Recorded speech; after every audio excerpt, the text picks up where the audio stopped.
What's up, guys? Welcome to another episode of Sweat Equity. It's episode 38, and today I'm making a hard decision to kick off the episode. What glasses do I go with? And the reason I even ask, and the reason I even bring this up is there's a significant amount of comments of people being like, where'd you get those shades? Are those iconic shades? Yada, yada. I swear, bro, look at it. I haven't seen a single one. Okay, look at the, this is content that every brand should make. But I'm plugging iconic, and then my boy that made that Saint Alexander See, hat. this is why you're a fluff marketer, and I'm one that drives performance, is because you haven't A/B tested the views and engagement by glasses yet, which is just, that's on you. Like, by this time, you should know that blue equals... You know how I know that's a damn lie? Huh? Because the reason I would even have enough data is because I actually post. No, I'm talking YouTube, Playboy. I'm talking about IG. I'm talking about IG comments. Well, I don't monitor your IG comments. Exactly. That's why you're scratching over there, because now I can't neck you like that. Exactly, because I actually post on IG. But anyways, I'm going to be talking about one last thing I'll add before we get into it.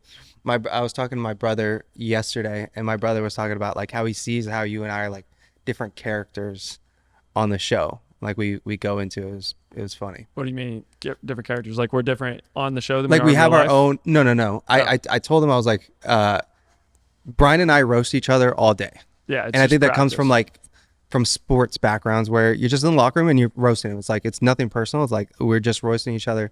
So that's how, I love you. It's like, that's how sometimes I forget. yeah. But that's just how it is. But then we come on here and it's just like, it's an extension of that. But we also have, you chirp me more than I chirp you on the pod. I think because someone needs to keep you in check. Fair. If it's not me, who? And I feel like ever since I became a dad, I've just gotten more serious. You know what I mean? He starts the episode saying, which glasses should I wear? And then claims to be a serious individual. I'm just saying, actually, I'm a rock. You're wilding for that. All right. Back to what people actually give a shit about. So today I'm going to talk about the importance of shareability in your content and how to reverse engineer it. So there's a few different ways that you can do that. And it starts with understanding why people share stuff and who they're sharing to. Just like any sort of marketing content, you need to understand who is the target audience and what is the angle that you're taking. So I'm going to talk about the 3 angles that people can use, and then the 4 obvious types of audiences that people will share with. But what do you got? Cool. So I got 2 things. They're smaller segments. So their first one is how to increase posting frequency without scaling your content team. I got a lot of feedback from the Wimbledon thing. It's like, well, how big of a team is this? I was like, it's actually just an unpaid intern. Like, I'm just kidding. That was a terrible joke. But how to increase your posting frequency. The next thing I'm going to be talking about is using unordinary objects for extraordinary marketing. And some of the brands are doing this well. I don't know if you paid to. It's actually called Jacquemus. Have you seen them? Jacquemus, actually. That's how you say it. No. I mean, from the the Gospel of Warren John, I've seen it as well. But Nude Project. I never would have said it. I never would have pronounced that correctly. I'll put it that way. If you look at my YouTube search history, it's how to pronounce the name properly. So I'll start with a short segment first, so that because I want you to have a good amount of time for the shareability. So the first thing I'll talk about is how to increase posting frequency without scaling your content team. And we've talked about this in the past, but if you want to do something like this, if you want to scale something like this, you have to figure out what your social show is. What is your repeatable thing that you can do week over week, and that you could also batch, like you can go spend 2 hours doing. So I'm going to give 2 examples. The first one we've already talked about in the past, but it's Ramen on the Street, like the Emmy Eats, right? They have their main channel, and then they wanted to scale their content, but they don't want to destroy that feed. So therefore, what do? They create Ramen on the Street, and they have their interview-based series. In that interview-based series, they go and like they have like these deep conversations with somebody over ramen, or they give them ramen, whatever. And it's like them at the park chatting it up. And it is something that you don't need to scale the team, but you're able to scale the content by having something that is very efficient. A show is very efficient. Yeah. When I was at a collective and we had Cold Hard Truth, we could technically record 10 episodes of Cold Hard Truth in, call it 2 hours, right? And that takes up, and that's we could post that twice a week for the next 8 weeks, whatever it is, or sorry, 4 weeks. And so when I think about increasing posting frequency, and I've been talking to a lot of brands about their shows and their series and like what they're doing internally, a lot of them don't think of through the lens of what show am I creating? How am I recreating something that was on TV or some variation of what was on TV, and now converting it to social? Because the way I look at it now is social media is TV with endless channels, right? The same way you would go on the TV guide like back in the day and you'd find something that was interesting. It's like, that is now social, but there's endless channels and it is so hard to get somebody's attention. You were fighting against everything on that TV guide. Yep. And so the way that you want to do this, you want to create an expectation where when I see that show, when I see that pop up on my feed, I know what I'm going to get out of it. And therefore I click it or I watch it, right? Another brand that's doing a really good job of this is Slice. Have you seen them? The pizza app? like software. Yeah. So they created a show called Take Me to Your Slice. And because it is, it's called Take Me to Your Slice, where again, because they're a software app for like pizza delivery and all this kind of, or pickup and delivery from your local shops, they do like an interview based series where they go to people's favorite local shops and they kind of do this little back and forth interview while they eat a specific pizza, or they show them a specific like their favorite pizza, right? And this is such an easy content piece to scale because again, like that one individual can go and hit 5 different pizza spots in one day, 10 different pizza spots in one day. And so the idea right here is, again, like one person could fill out a giant content calendar or extend the content calendar by scaling the content, by having something that's repeatable and scalable. And so I want to look at the beginner. What's the beginner version of this, and then the advanced version of this? The beginner version is simple things like challenges, interviews, and trivia. Then the more advanced version is actually looking at TV and being like, how can I recreate this for my own brand? So you have reality TV, you have game shows, you have docu-series, you have all of these things that that you can just take the format that is already being done and being done successful on YouTube, on TV, and recreating it for organic social. And that is an easy way for you to like not have to scale the content team to go from creating 30 pieces of content a month to 45. It's like, no. One of those things is now a content pillar, and it's a repeatable show that I can make, that I have characters for. It has a narrative. There's a specific goal behind it. It's top of funnel, whatever it is. And now it's something that we can spit out 15 of them a day or 15 of them a month and add 45 pieces of content versus 30 pieces of content. So I wanted to bring this up because of the Wimbledon piece, because everybody's like, how do you do this? And I had somebody ask me how they do it for like a church conference, right? And my advice was very similar. It was like, okay, look at a church conference from the lens of before it, during it, after it. You go to the church conference before, like you could do some kind of interview, you could do some kind of trivia around Bible verses, around the whatever the sermon's going to be about. Then during's a little bit hard, but it's through the conference. But if there's different pauses, you could have an interview based series. What was your reaction to XYZ? All of that. And same thing after. So it's like really looking at something and breaking it down into segments and understanding what are the repeatable things and social shows that I can film and shoot during the different segments. So just like an easy kind of way to think about it and frame it, so that you don't always think you have to hire more and more people to scale your content. You just have to you just have to understand how you can do things that are repeatable and scalable. Like that is the biggest thing. Yeah, a creator that does this really well. Have you seen that School of Hard Knocks guy? Yeah. He, every single time that his stuff comes up on my Instagram, I watch it, because there's the social proof element of, if it's one of his videos that has a ton of engagement, it's a banger. Yeah. Because I already know his content, and if it means that like there's a ton of likes, then I know that this person he's about to interview, for context, this guy walks around really wealthy areas of Dallas or Austin or Miami, Houston, like that. Miami, LA. He goes up to someone in a supercar or some old man that just clearly is super wealthy. And his first question every single time, I don't know if you picked up on this, but he asks very similar questions to all of them. But his first question is always, have you ever been broke before? Sir, have you ever been broke before? And some fucking massive $100 million entrepreneur always is going to look at that and feel a little emotional tingle and just say, hell yeah, I have. Like, and it's like a badge of honor for them. So that kind of immediately disarms them. But also for him, if you think about it, and he'll put this out there quite a bit, his bloopers. He'll often show that he does get rejected. Yeah. He does actually ask people and they're like, no. And he's like, please. And they're like, absolutely not. And he'll show that sometimes. And what I think is cool about simple and repeatable is he has his question.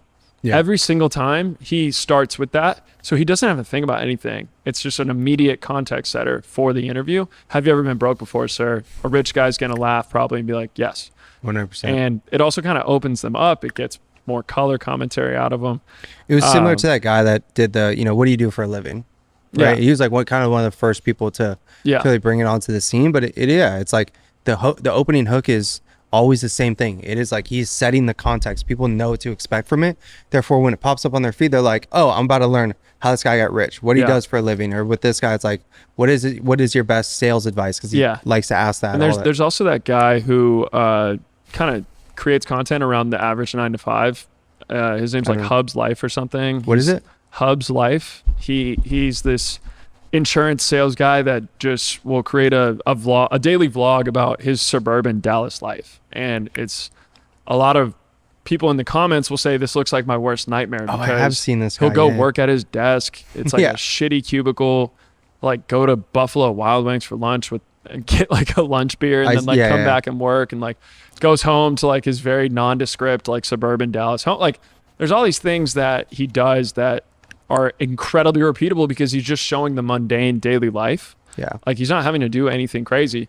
And, his series is just showing that stuff. And it makes it so easy for him to just continue to post every day. These comments are hilarious though. Oh, the comments are crazy. They're so crazy. But there's so much cope in those comments. You know how like aura is like a thing on IG right now? Yeah. I love the concept. This guy's like cleaning his yard, but he has turf. Yeah. And so it's like, really not lawn care. And the guy's like, turf is just negative aura. Yeah. This is not real yard work. There's no joy in that yard. It's just so funny. Yeah. No, I mean, the guy, he's controversial because and I actually think this kind of goes into a lot of the stuff that I'm about to talk about with shareability. But, it is, and I want to connect him with the School of Hard Knocks, what I wanted to say about the School of Hard Knocks, because you brought up Danny Mac or whatever, the guy who would go up to people in Dubai or LA and they're in a supercar and it's a Ferrari, and he just goes and interviews the biggest douchebag of all time. Yeah. Like it's always like some course seller who has made all their money just profiting off of lies. Just going to say it. And with those people, you're not getting genuine answers. Like you're getting a lot of bullshit. You're getting a lot of fluff. What's different about School of Hard Knocks guy, which I think his name is James, but what's different about him is he's interviewing like commercial real estate magnates, and he's interviewing like oil and gas 9-figure guys. Like these are like very real things compared to just some sort of like internet money douche. Yeah. And I think that produces so much better content because those guys aren't made for social. And so instead of seeing something you would expect on your feed, which is, your daily guru just spouting out some bullshit, manipulating numbers to create a narrative, you're getting like really genuine business advice from someone who you would never get it before. 100%. Like you're not going to ever sit in the room with $1 billion CEO of an a natural gas production company. Yeah. He's only hanging with his family. But then James tracks him down, relates to him, creates that content. And I think similarly with Hub's life, it's like the reason his content resonates is because he's showing something that doesn't usually get showcased on social. Yeah.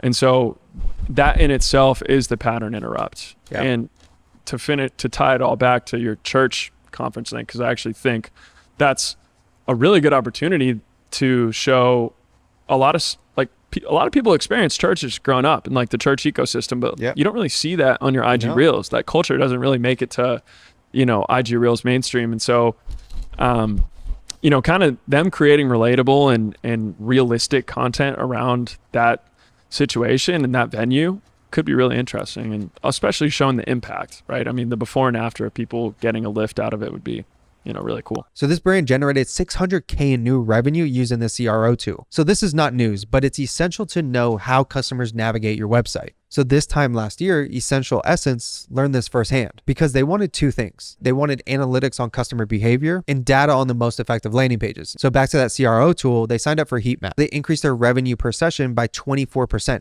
adding over $600,000 in annual revenue. And the best part is 2 parts. The first one, it takes 5 minutes to set up. And within minutes, you could have Heatmap scanning your websites to be able to understand the analytics behind those customer behaviors and understand the data that's most effective to creating a landing page that converts. The second best part is you can get a free trial, try it for 7 days. And if it's not helping you, if you're not blown away by the results that you're going to get from this, just cancel it, no questions asked, and you're not going to get charged a dime. But even within those first 7 days, you're going to be able to find something that increases your conversion rate, which will increase revenue. So take it for a spin, try it for 7 days, and tell them Sweat Equity sent you. There's actually one church, dude, that they crush social. I'll make this a 2-second thing. Life.Church, Life.Church. They have 837,000 subs on YouTube, and like it's beautifully shot. I'm talking about like it is amazing. The pastor's like wearing an oversized shirt, like very. Oh no, he's flexing. Yeah, and then Instagram, same thing. He's like, or they have that. He has like 1 million plus followers, but dude, they do content at scale. But again, like you look at them, they have content pillars. They always get specific things, whether it's around worship, whether it's around like his sermon. And they just do it over and over again. And they even have then another content pillar where it's like, I wonder what the CPMs on religion are on YouTube. What you got, Google? Yeah. Because they know it's tax free. Is there, are they putting their own tax on it? They have another one where it's like, they take a Bible verse and they put it just on a background overlay and it's a reel. Just like a gorgeous sunset coast. With like a Bible verse. You're about to drift into heaven, but maybe hopefully you wake up from the dream. Hopefully you wake up. Yeah. But yeah, like they just do a good job of it. It's scaling up your content operations is also something that people should consider in this way, which is every little action at Wimbledon is entertainment now. Yes. Because people are desperate to feel like they're at Wimbledon. Yep. Every little action at this church is something that you can use to potentially make people feel like they're there. And that's something that previously people would probably think, oh, this interaction or this part of our conference is not that interesting. Mm-hmm. But you can kind of produce an entire piece of content around a lot of the mundane these days because of kind of what we just talked about. Like there's so much like flashy nonsense on the feed that showing people real life, I do think is actually working these days. I think the other part too is too many times you look at a brand and you only think about like the team, right? And creating content around the team or having a creator that creates a content around the product. Yeah. And when you look at Wimbledon or you look at even church service or whatever it is, there's so many other characters that you could introduce to it. Wimbledon had integrated the fans. They integrated press. They integrated the athletes. They integrated the coaches, right? And so now you just open up, oh my gosh, like I have so many other ideas I could bring into this because I'm looking at everybody possible. If we go back to the church example, it's like, well, there's the not the audience, but like all the congregation. Is that the right word? Yeah. You have the entire congregation plus the pastor plus the ushers, etc. Like there's so many different avenues and individuals that you can bring into the content ideas. But okay, so somebody's making all this content. How do you make it shareable? How do you actually get them to, because you could have all the best content pillars or ideas, but you got to get it, especially based on what the CEO of Instagram said, like the metric they're looking at is shares. Is this worth sending to somebody else? Right. How do you do that? So to make content that's shareable, you need to drill into why people share things. And there's really 3 core reasons. Yep. Number 1 is them saying, you need to see this. Number 2, they're saying, you won't believe this. And number 3, they're saying, let's do this. So let's start with, you need to see this. This is stuff that is life hacks. This is learning something new. This is tips. This is maybe a hot take that someone you know will agree with. And to bring Masari, the CEO of Instagram, into what you just described, he mentions why Instagram is weighting personal sends and personal shares more than shares to their story. And if you think about what people share to their story, it's them broadcasting something to the public, which is actually less valuable to Instagram. Instagram cares more about the conversations that you would only have in private. And so that's why they care more about me sending something to you. If we're like roasting some company, like I'm not going to share that to my story and be like, this company's full of shit. I'm going to be like, yo, Alex, you won't believe this bullshit. Yeah. Like, and I think that is an important thing for people to think about, obviously not in the negative, but in the positive. Like, you want people to share stuff and be like, hey, like, I want you to see this. I don't want all of my followers to see it because it's like some juicy information. Yeah. The second one is, you won't believe this, which this is like mostly shock value or entertainment based content. So I like to think of this one as, the OG of it all, right? Like the Charlie Bit Me level, like YouTube videos back in the day, like just kind of the extreme of, you won't believe this is real. Like, you won't believe that this is something that actually happened. I always think of NBA clips, like dunks. 100%. I think that's like the thing that I go to is Vince Carter dunking on somebody. Yeah. Or like that Olympic or like dunk, a retro LeBron thing. Yes. It's like, maybe it's topical, maybe it's in the news. And so LeBron, is going off for Team USA, and then you catch like a retro LeBron clip and you send it to the homies, like something like that. But there's also another thing that can happen here. If you're a brand, what you're trying to create is this like aha moment. And I was looking into, in full disclosure, I had to go to ChatGPT to talk about what is the right word to describe this. I think it's important for transparency sometimes. That you did or didn't? I went to ChatGPT and I was like, I need to beef up my vocab. And I think a lot of us need to do that. ChatGPT is what told me to say unordinary. So, damn, they were leading you astray. I don't know what you did to piss off OpenAI. I didn't pay for the upgrade. Oh, yeah, that's GPT-3. Yeah. Anyways, what you want people to feel is like their feed is serendipitous. And that's when something reaches them at just the right time. And so if you're a brand, how do you create this serendipitous feeling on someone's feed? It's they've been experiencing a problem for a long time, and they are your target audience, and you're giving them a very specific call out of that problem in your hook, and then delivering the solution in the rest of your video. So, what is a conventional example of this? Someone who potentially struggles with gluten-free food restrictions, and they have been struggling for the longest time because they look at Google Maps and they Google gluten-free restaurant options, and it takes them to places that offer gluten-free and regular stuff. It takes them to places that advertise gluten-free because they have like a couple of different things on the menu. And then it also doesn't really rank properly what are the best gluten-free restaurants for brunch versus dinner versus all sorts of stuff. It just gives you this, plot of locations on a map, and it's not specific enough. And so, what is something that could create a serendipitous moment is, say you're able to conjure up a hook that makes them think of that problem. Why are there no gluten-free brunches in Austin as a quote? That's an on-screen text hook that you could put there, and then show a list of brunch options from an app that potentially does service this problem, where the app allows you to get a little more granular with your search, and it just shows you those specific things. So that's an example of, like, from a brand perspective, like, how can you create this serendipitous moment where they're sending it to their friends? Yeah. Because if I'm someone who's gluten-free, I know other people that are gluten-free. Yep. I am seeing that video, which is, quote, it's a quote that I've said to my friend before. Why are there no good gluten-free brunches in Austin? And so I'm then sending it. It's relatable. I'm sharing it with that person. And that's, again, what Messeri is saying. Instagram wants to prioritize. And then that creates that serendipitous moment where it feels like that piece of content was specifically made for me at that correct time. The last one, this is super obvious, but let's do this. These are experiences. These are products that you might want to try. I think about something we talk about quite a bit, which is driving foot traffic to local establishments. How restaurants say, this is the best steak place you need to try in Austin for 2024. Yeah. You're looking for a date night. POV, you're looking for a date night that is non-alcoholic, whatever. Let's do this. This is things to try. But another angle that brands can think about this is, and I think a lot of furniture brands do this well, but a lot of those couches that would allow you to turn your sectional into a bed, like a movie, sort of watching a bigger bed. Those videos are a great example of the let's try this as a product. So that's actually a demonstration of the flexibility of the couch, right? They're just showing a specific use case. Wouldn't you even put dupe in that? Like looking at dupe?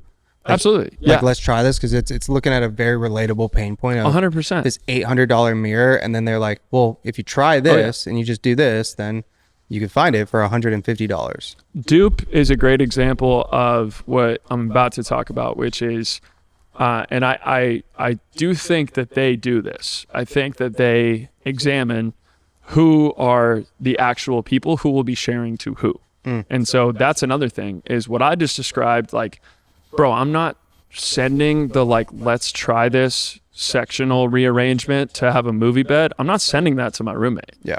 He's going to be like, get out my DMs. It would be a little sus, and which is fine. But I'm like, fuck, don't want to get canceled over that one. Come on. But I'm not going to send that to my roommate because we're not cuddling, And so but you would send that to a girlfriend. And so there is an element of, just like you target with your content, you create content for an audience of one. You create content that is intended to be viewed by people and resonate with people. If you're creating content with the intention of sharing, you need to think about, is this to be shared from a friend to a friend? Is this to be shared from family to family? Is this dad to daughter, daughter to dad, right? Is this to be shared from, spouse to spouse? Is this to be shared from coworker to coworker? A lot of your content is from friend to friend and from coworker to coworker. There's not a lot of family sharing. There's not a lot of loved one sharing, probably. The framework you're talking about, like coworker to coworker, the framework that I've used for this, and I learned from somebody, was create content and think about content from the lens of what gets shared in the Slack channel. Like me personally making educational content around marketing, what's getting shared in the marketing channel, and how can my content be right in the center of that? And funny thing is, like, everybody that I've talked to and has come on as a client for Playbooks, they specifically tell me and Fies that, our team always is circulating your content, always circulating in the Slack channel, via text, etc. And that then just is more data for me to understand what content I need to be making. But it is this idea of like, what am I sharing? What am I creating that is providing so much value that a whole group needs to consume this? Oh no, because I don't share that shit to anybody. Straight up. So we have a friend, Kenny, and do we? Yeah. Oh, he's my friend that I guess he knows you.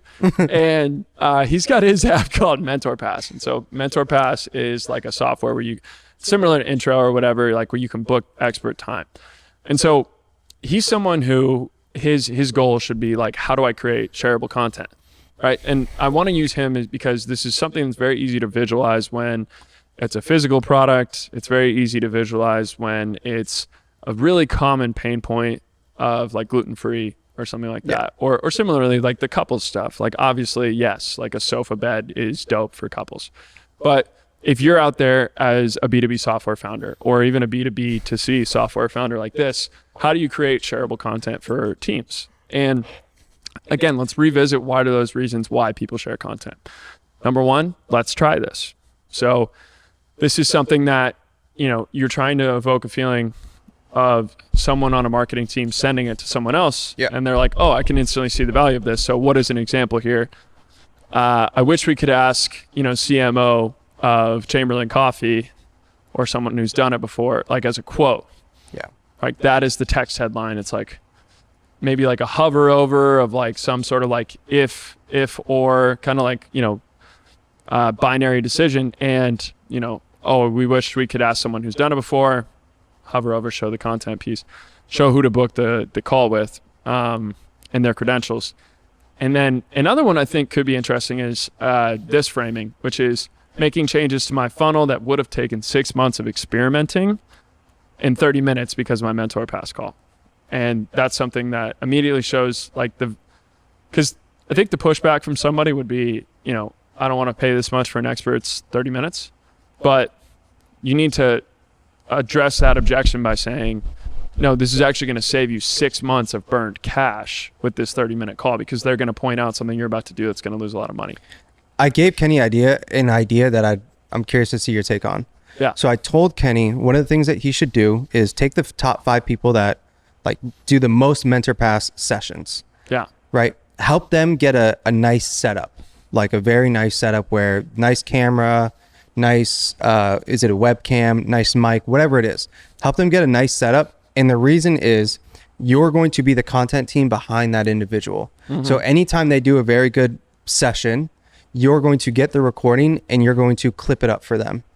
And it's going to go through your channel. You collab with these individuals, And that is like a very good, because then it is taking what you're saying of like, this just accelerated my learnings by 7 months by talking to this guy. Right. Right. But now it's actually shareable content that funnels people to MentorPass. Well, and how many times do you drop a bar on a call that you wish could be repurposed into something? 100%. If there is actually, to your point, like a fantastic setup, great contrast behind him, HD camera, great sound, all that stuff, then you totally just can have an offshore team cutting up every single call. It's exactly. Great. I love that idea. And I think it makes it a lot more attractive, because when you're creating a two-way marketplace like he is, what is going to attract more people to book calls? It's going to be more prominent mentors. Yeah. And so you have to continuously up level what you're offering to those mentors. That's a really, I think you should definitely do that. Yeah. Because I think the challenge is it's going to be the setup. Like everybody could record Zoom calls, but the problem is that I don't see Zoom calls going viral anymore. Like remember 2-3 years ago, maybe 2 years ago, like Zoom call, podcasts, all that would go viral. Yeah. We're past that. For sure. You know what I mean? It's like so that's normalized. Yeah, it is. Yeah. It is not a thing that's going to work well anymore. And so people are watching too much Zoom on their real time. They're not trying to watch it on their entertainment. No, not at all. And so you do have to kind of help these individuals that are your top mentors get a really nice setup, so it looks like when they're dropping gems, like it also looks very polished, very good. Yeah. Because the other thing is like that's going to match the pricing point of MentorPass for some, for one of these top mentors at $750 and something $1,000 you did an hour. a lot of work back in the day on Masterclass. Yeah. And I think one of the things that Masterclass did very effectively was their branding. Yeah. Which was, if you're going to take a shooting class from Steph Curry, how to shoot a basketball by Steph Curry, it should look fantastic. It shouldn't look like a should be a movie, app. dude. Yeah.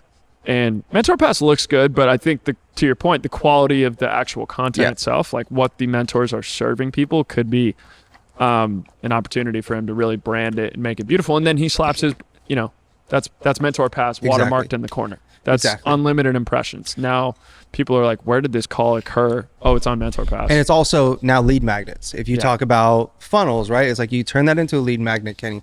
Run your ad on the back end of that. Turn it into tweets for them too. I mean, there's all these ghostwriting agencies. Like, I wish that I had, this is like the AI assistant on steroids, which is, what a lot of people use to actually transcribe thoughts into a tweet, is when you're saying all the shit on a call, like transcribe it and then have someone just ghostwrite it into a thread and put it on LinkedIn and shit. Like, that's like a supercharged way to grow on LinkedIn, especially with video now, is like a summary, like a LinkedIn post in addition to the clip.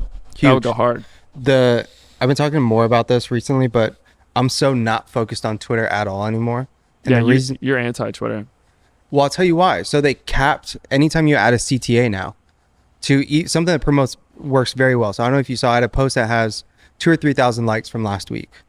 It has 700,000 impressions or 800,000 impressions. Which one was it? Like one of the Google Doc screenshot things. I don't know if you've seen those. You hit one of those, like the Google Doc, the mini essay, screenshot essay thing. So I hit it. It's probably at 700,000 or 800,000 impressions. Is it something that also popped on IG? Is it like a written version of something that popped on IG? It's the content that every brand should make. Yeah. You beat that thing like a fucking 1910s horse on a carriage, bro. I added more context to it though, because that clip actually only talks about 1 or 2 of the content ideas, not all 5. And so I put all 5 in the doc versus the one. But I'm not gonna lie, you were here yesterday. I made part 1 and part 2 of that video yesterday here. But long story short, you couldn't handle the heat while I was in the room. Long story short, that I took the Google Doc, put it up there, and so it again crushed 2,000-3,000 likes. I added a CTA for something that got 700,000 impressions. The CTA got 3,600 or 4,000. That's like the reply, immediate follow-up reply. That's a CTA. Link. Yes. Yeah. And I tried something new. Usually I was like, my theory was, okay, if I put a link in here, it'll cap it at like 4,000 impressions. So I said, I didn't put a link. I put a follow-up tweet and it just said, hey, if you want to join, I think I pushed Cut 30. I was like, if you want to join Cut 30, hit the link in my bio. No link. Same thing. So right now I'm like, oh, you're saying they're shadow banning link in bio as well? I think, I think almost like anything like following up that has some kind of call to action, they know and they shadow ban it because, bro, I mean, it's so true. So crazy little tidbit. not super related, but when we're doing this mass outreach to all these TikTok shop affiliates, you can't say the word Amazon in a DM to a TikTok shop affiliate. They will snipe you. They snipe you for Amazon or Prime Day. The message just won't send. Wow. It's crazy. That is crazy. Yeah. It's some real declaring war shit. Yeah, no, just pretty. So yeah, basically I'm just not bullish on Twitter at all for growing something. Yeah. You know, like I think you should use IG, use ManyChat, comment, funnel, and I'll send you the guide, and you add thousands of people to your email list. Yeah. The other, so I just want to finish off because I know you got one more thing. So the last angle of shareability that Kenny could use is you won't believe this exists, right? And so, what could that be? Like the juxtaposition of someone waiting in line at like a Tony Robbins conference, or like anything where, like Mr. Wonderful, like from Shark Tank, obviously he'll give these seminars, and then the line to go talk to him will be fucking, an hour long, right? Yeah. So, waiting in line for someone that's on Mentor Pass at a conference versus booking time on their calendar. I also think he can learn into lean into the actual, and that's a top of funnel piece of content where you're going to get as comments and objections in that top of funnel content is a lot of people saying, I'm not paying $500. I can only pay X to go for free. And then your middle of funnel, bottom of funnel content can lean into mentors talking about how, like successful people talking about how much more respect they have for people that pony up and actually invest in the time to book.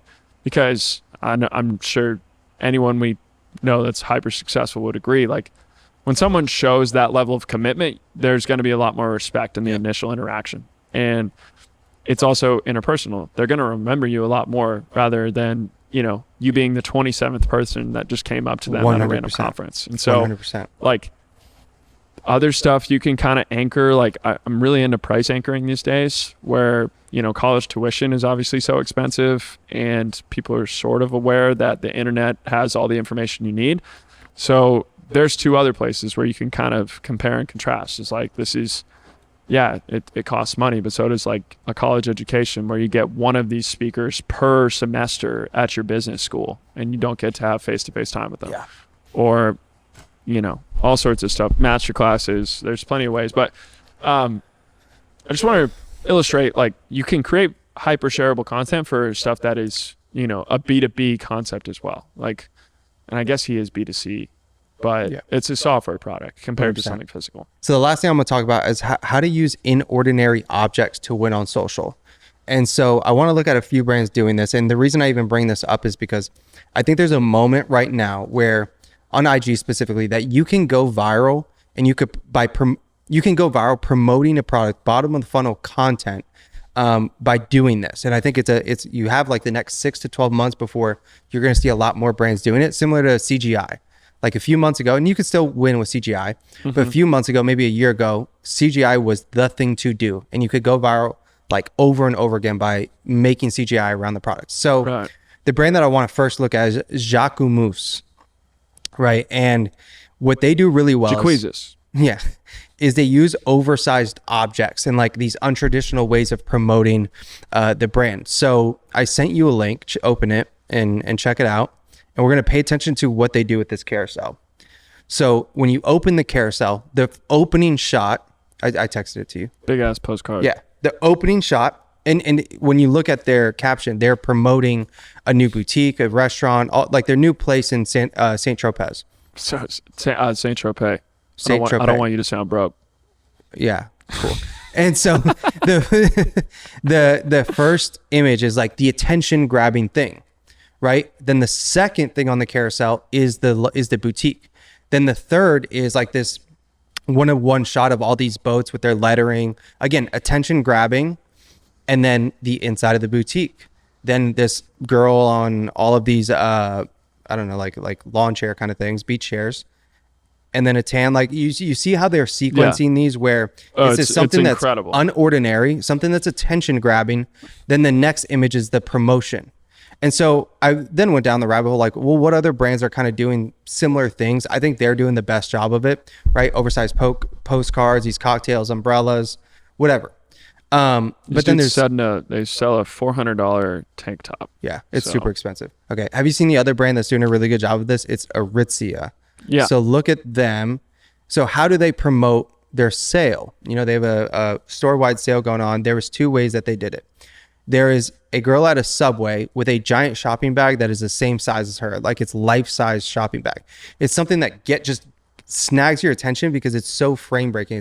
It interrupts the pattern that we're used to seeing when it comes to promotional content on IG. You know, and it's like all these different shots of her going through the Subway with this giant shopping bag. Again, just breaks your framing, and then it gets your attention for then like the caption to just be, this is nothing, 30% off, 30 to 50% off select styles, right? So the whole thing's promotional, but they're using something that just feels like content and is so unordinary that it gets your attention.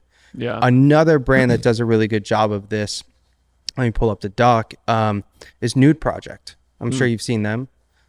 I've bought their products. Nice. In the store in Barcelona. So what they do, and they do similar to Jacquemus and Aritzia. Aritzia, yeah. Aritzia. What's funny about Aritzia, just quick aside, and this is such good inspiration for content, is like, if you're a fashion brand and like, what is one of the number one things that people talk about with Aritzia is, why is there not a men's Aritzia? Like Aritzia has this curated collection of all these different like everyday luxury items for women, and there's just not really a male equivalent in their price point. Like you either have Jacquemus right here, or you have like all sorts of, I mean, even Nude Project is kind of like below what Aritzia's price is. You have like Vince, like I don't know, there's just, but those are like those are standalone brands. There's not like this curator, this like almost online department store-esque type of store. And if you are someone trying to spin that up, you could say, quotes, why isn't there a male Aritzia? And like, boom, you found it. But yes, Nude Project. So Nude Project, they do a really good job of this across the boards, and they do it in many different formats. So if they're announcing that they're coming to a new city, they use memes, but they spin the memes. Like, you've seen that futuristic meme that's like, what the world would look like if we did XYZ. Yeah. They've created their own variations of that for when they're announcing a new store opening up in a different location. Or when they were opening up a store in Ibiza, it's a carousel of 10 shots of, and let me see if I can pull it up, but it's a carousel of 10 shots, and all the 10 shots are the same suitcase, but they put a different story on the suitcase. Like they put text on it. Yeah. I don't know. Here, let me send it to you real quick. So like open up the text that I just sent you, or the link I just sent you.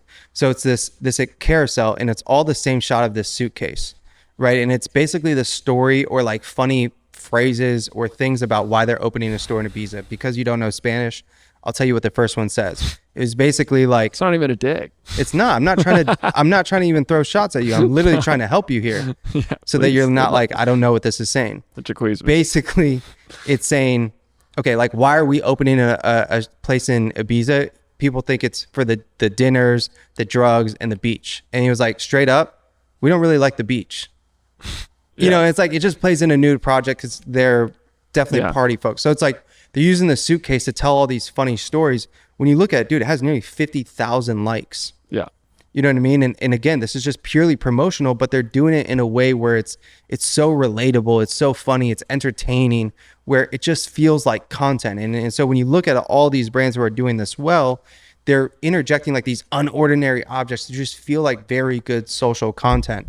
I saw one with like Mush, the oatmeal, overnight oats, whatever. Like they used like larger than life newspapers to announce a partnership. So it's understanding how you can do, like, you could use these objects to break someone's pattern and break the norm that you see on social, and use these inordinary objects to turn it into extraordinary marketing. But I do think this has like, there's a time like ticking for this. Like there's a clock that's running out where it probably has another 6 months before, back to like that rule of the law of shitty click-throughs. Like, too many brands are going to start copying this. Yeah. And by the end of it, like, it's not going to be something that is that awesome, honestly, on social. So yeah, I couldn't agree more. I think it's super effective right now. It's a great way to get like a lot of impressions for brands. But I was just, the whole time you were talking about like this idea, all I could hear from our listeners was like, well, I'm not Nude Project. I don't get, they get on their store per month, like they're getting 900,000 hits a month. Like they have stores across, like they have so many resources and already brand equity. And so just getting off the ground with this content format, I wonder if that's much harder. So I think and I found some brands that do this, like you can get a bigger than life newspaper, right? And that's a pretty cheap thing to do versus like having, or even creating an oversized bag. Like those things do not cost that much money. You look at Nude Project, like that suitcase thing, like that is cheap to put lettering on a suitcase. Yeah. So you just have to, it goes back to the conversation last week or 2 weeks ago. It's not about thinking outside the box and how big you could think outside the box. It's about how big you could think within the box. There's ways to skin the cat here. I don't think you look at this and you're like, oh, I just can't do that. You definitely can. Yeah. There's ways to find oversized products or have somebody make an oversized product for a promotional thing. The same way you'd spend a lot of money on a campaign. Like this is just one of the things that could take out some of that budget for the campaign. But that's all I got for this episode. I got a meeting person who thinks that we do this on purpose as a power move where we're busy after a podcast. It's not a power move. Yeah, unfortunately we still work. Yeah. I'm 10 minutes. If y'all would leave some damn reviews, maybe we wouldn't have to work. We could just record. Fuck. That's what I'm saying. Put out more sweat equity. Give us some comments on YouTube. Although Nick from Twitter just posted, Brian, Alex, just binged a couple days of your pod, 10 times better than any other marketing content I've been listening to. That's huge out of Nick. I mean, yeah, as always, the Nick. Comments, the reviews help us times a million. We were just putting together a new package for a lot of people. We got some interest about sponsors for the pod, and every comment saying, thank you guys for your work means the world to us and also helps us grow this thing. So any review and comment helps. Something I want to get back to is I want to start doing how we'd grow for some of our listeners' brands. Thinking about that, yes. Because I keep getting a lot from people in the DMs and on comments, and like we should just rapid fire, because I think those workshops are super valuable. And let us know if y'all think those are super valuable, where we kind of just spitball ideas and try and help y'all visualize like what we would do if we were running the brand. Not that we're all knowing, but we can give it a shot. Just apply whatever we've learned. But otherwise, yeah. That, and I was thinking we should do more live building. Like we should, similar to like the episode we did with Oren with pickleball. Like people love that, and we should be doing that with. Yeah, people keep asking us to build a brand on the pod. Yeah, I don't know why we don't take a hydration company and we just build it live on the brand. I'm about to launch this supplement. Yeah, I'm about to launch that. Well, you want to do this next week? Let's pick a brand. We'll launch it live, and then the following week we do rapid fire how to grow this. Yeah, works for me. Cool. All right, we'll catch y'all next week.